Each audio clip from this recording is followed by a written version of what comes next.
everyone, good day and welcome to 2 Cents on Rahen Sports. My name is Eberi. For those that don't know, my name is Eberi Oji. Yes, I did say something yesterday that I'll be talking about Aston Villa, how they've nosedived and everything that is not going well with the club side.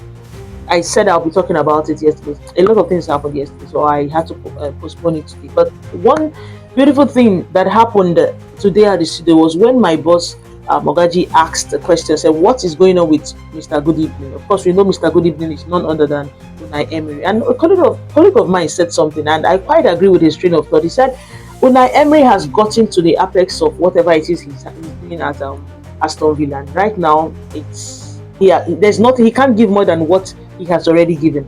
So this is more like they're nosediving, nothing else to give. So it's not working out again because it's the same of same. Do you understand?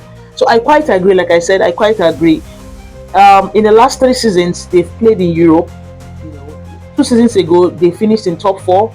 Last season, when they played in the Champions League, they trashed the likes of Bayern, the likes of PSG, like they did when they finished in the quarterfinals of the Champions League last season.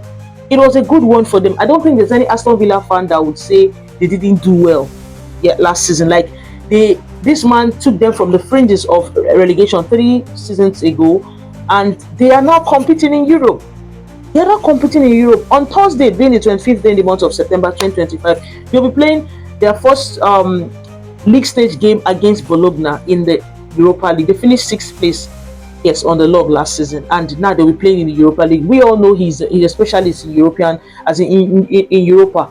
But the thing is, in the last 5 games, the last 5-6 games they played this season, it's not been good.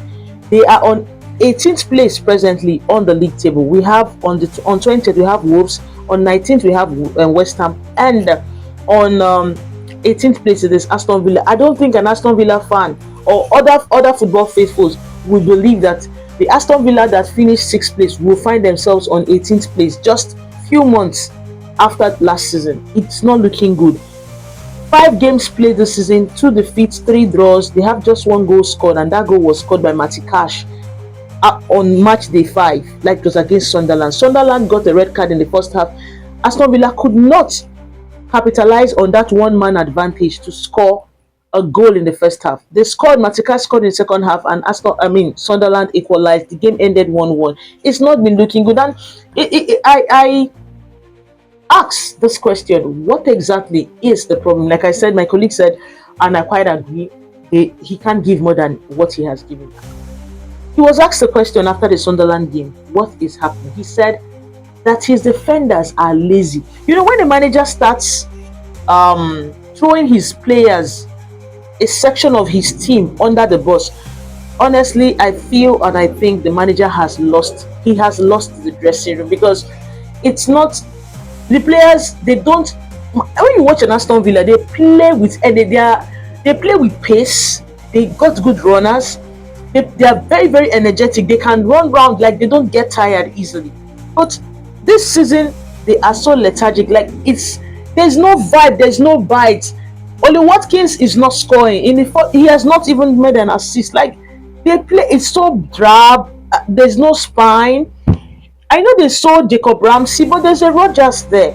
They got in Harvey Elliott from Liverpool. They got in Sancho from Man United on loan. He's a winger. So why is he being too pragmatic? Why is he being too static in because of his starting 11? Because fine, Leon Bailey is out. The players you got in on loan, the likes of Asensio, the likes of Rashford, they've all left the club after their loan deals ended. You got in Malin from Dortmund on a permanent transfer. Like I said, you got in Javier, that is a winger, he's a runner. You got in Sancho, that is also a winger. So what stops you from making use of what you have? Because from the look of things, he tends to rely on his midfield. He likes not just fine. He relies on his midfield. He relies on the fullbacks, the likes of Lucas Digne and Matty Cash, to become runners. It doesn't make sense, because how do you expect these guys to track back? They are not natural runners. You have a natural runner in the person of Sancho. You have a natural runner in Javier Elliott, but he does not. When you watch his team for the past 5 games played, he brings in these guys as subs, but you don't have an alternative. Make use of what you have. Make use of this. Instead of placing them on the bench, being too static, being too pragmatic. At first, I thought it was the tactics, but I feel it is down to manager, the way he manages these games. I know it's early days. We've got just 5 games played already. We have over 33 more league games to play. But this should be a cause for worry for Aston Villa fans. 18th place, you just have 3 points out of a possible 15, meaning you've dropped 12 points from 5 games played. It's not looking good. It's not looking good at all. I know it's early days, but come on, we still have to talk about it. I've never seen. It's been a while. I saw Aston Villa under Unai Emery start up this way. Like, I've not even seen it. It has not happened before. They hit the ground running from the first game, but 5 games in, and they're in the relegation places. What will be happening against Bologna? It remains to be seen. Like I said, this is a competition that he knows very well. This is a competition that he thrives very, very well. Let's see what happens at the end of the day. But this, we're going to keep our fingers crossed, because if results don't change, then he might be relieved of his job. There are so many good managers out there. The likes of Nuno Espirito de Santos is out without a job.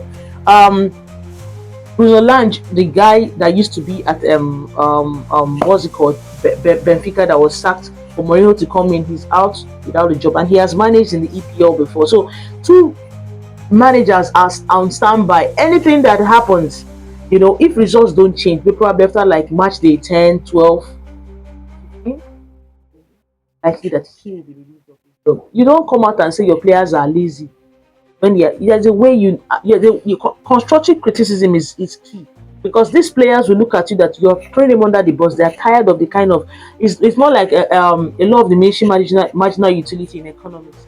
It's been on this climb. You have that same result over and over and over again. You are not prone to change.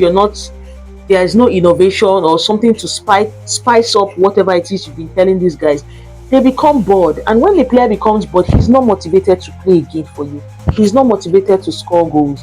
It becomes an issue. But let's see what happens at the end of the day. Let's see what happens before December.